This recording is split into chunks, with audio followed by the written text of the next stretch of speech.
Split 365 dari Romawi 3 2024 tanggal 2 Maret 2024 dan surat kuasa Kapolres ND tanggal 2 Maret 2024 bertindak untuk dan atas nama Kapolres ND yang selanjutnya disebut sebagai termohon pra peradilan akan mengajukan jawaban atas permohonan pra peradilan yang diajukan oleh pemohon sebagai berikut. Dr. Romawi tentang jawaban termohon. 1. Bahwa merupakan sebuah kekeliruan apabila pemohon mengajukan Kepolisian Negara Republik Indonesia, Kepolisian Daerah Nusa Tenggara Timur, dan Kepolisian Resort ND sebagai termohon dalam permohonannya, karena berdasarkan pasal 1 angka 10 huruf C KUHP berbunyi permintaan ganti kerugian atau rehabilitasi oleh tersangka atau keluarganya atau pihak lain atas kuasanya yang perkaranya tidak diajukan ke pengadilan. Akan tetapi terhadap perkara atau sesuai dalil permohonan, sesuai dalil pemohon dalam permohonannya bahwa perkaranya telah diajukan ke pengadilan mulai dari sidang di pengadilan negeri, tingkat banding di pengadilan tinggi, dan kasasi di Mahkamah Agung sesuai dengan 3 alasan permohonan pra peradilan. Pemohon telah melakukan kesalahan dalam bentuk keliru menarik orang sebagai termohon, sehingga permohonan pra peradilan yang diajukan adalah salah sasaran pihak yang digugat, gemis anhoda net atau error in persona, dan dimohonkan untuk ditolak atau tidak dapat diterima. 2. Bahwa telah diatur dalam pasal 77 huruf B KUHP berbunyi ganti kerugian dan atau rehabilitasi bagi seorang yang perkara pidananya dihentikan pada tingkat penyidikan atau penuntutan. Berdasarkan bunyi pasal 77 huruf B KUHP tersebut di atas, permohonan pra peradilan tersebut salah sasaran pihak yang digugat, gemis anhoda negeri, bahwa apabila penyidik atau penyidik membantu saksi Polres ND dalam perkara atau masih dalam proses penyidikan, selanjutnya perkara tersebut dihentikan proses penyidikannya SP3, maka pemohon dapat mengajukan ganti kerugian atau rehabilitasi.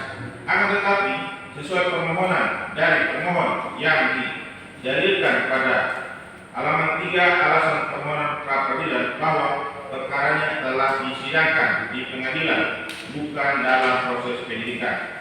3. Bahwa dalam pasal 95 ayat 1 dan ayat 2 KUHP berbunyi ayat 1, tersangka, terdakwa atau terpidana berhak menuntut ganti kerugian karena ditangkap, ditahan, dituntut, dan diadili atau dikenakan tindakan lain tanpa alasan yang berdasarkan undang-undang atau karena kekeliruan mengenai orangnya atau hukum yang diterapkan.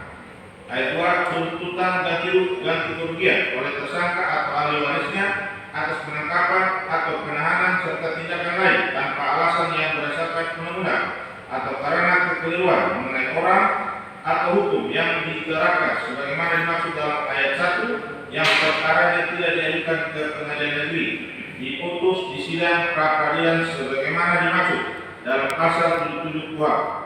Berdasarkan bunyi pasal 95 ayat 1 dan ayat 2 KUHP tersebut telah jelas bahwa dari pemohon dalam permohonannya perkaranya disidangkan dan statusnya saat itu adalah terdakwa, maka tanggung jawab ganti kerugian berada di Kejaksaan Negeri ND atau jaksa penuntut umum. Dan saat ini statusnya pemohon bukan tersangka, yang mana bila saat tersangka maka hal itu dalam proses penyidikan dan masih tanggung jawab dari penyidik atau penyidik bantu. Oleh sebab itu permohonan pemohon dimohonkan untuk ditolak atau tidak dapat diterima. 4.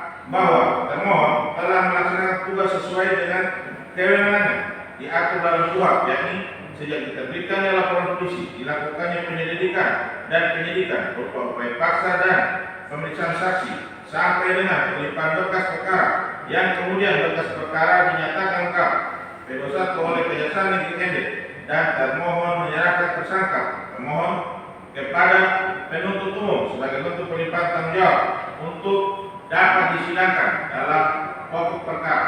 Hal ini sebagaimana tertuang dalam kewenangan penuntut umum yang diatur dalam pasal 137 1 disamakan dengan pasal 144 KUHP.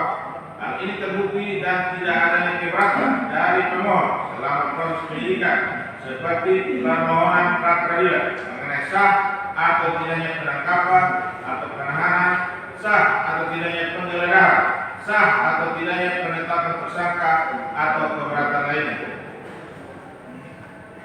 Bahwa ada konsep criminal justice system di mana ada integrasi dalam hal penyidikan, penuntutan, pemeriksaan, bahkan sampai pemenjaraan. Ada sinergi antara kepolisian, kejaksaan, pengadilan dan lembaga pemasyarakat. Oleh karena masing-masing menjalankan tugas dan kewenangan. Tapi kemudian selain integrasi antara satu dengan yang lainnya dan menciptakan suatu keadilan, penyidik dalam kewenangannya jika sudah melakukan penyelidikan dan penyidikan kemudian melimpahkan perkara kepada jaksa, maka sebenarnya kewenangan sudah beralih kepada jaksa ketika perkara dilimpahkan ke pengadilan.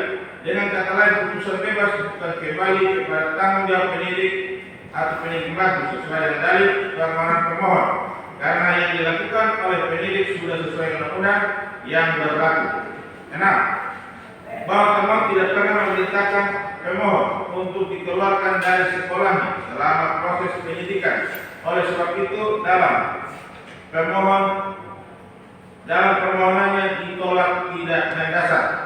7. Bahwa kerugian material dan imaterial yang dialami oleh pemohon sesuai dalil dalam permohonannya tersebut di halaman 4 kami tolak dan mengada-ada. Secara hukum dalil tersebut telah menyimpang dan tidak sesuai dengan pasal 9 Peraturan Pemerintah Nomor 92 Tahun 2015 tentang perubahan kedua atas Peraturan Pemerintah Nomor 27 Tahun 1983 tentang pelaksanaan kitab Undang-Undang Hukum Acara Pidana.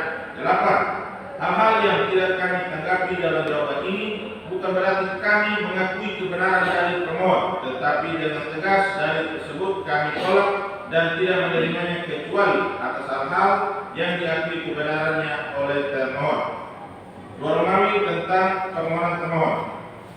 Bahwa berdasarkan hal-hal sebagaimana telah di atas, pada kesempatan ini izinkanlah kami selaku termohon memohon kepada Ketua Pengadilan Negeri MD yang mulia melalui hakim tunggal yang memeriksa dan memutus perkara sudilah kiranya berkenan untuk memutus dengan amat putusannya sebagai berikut. 1. Menyatakan hukum menolak permohonan pra peradilan ini untuk seluruhnya. 2. Menolak permohonan termohon atau tidak dapat diterima karena diajukan salah alamat atau error personal.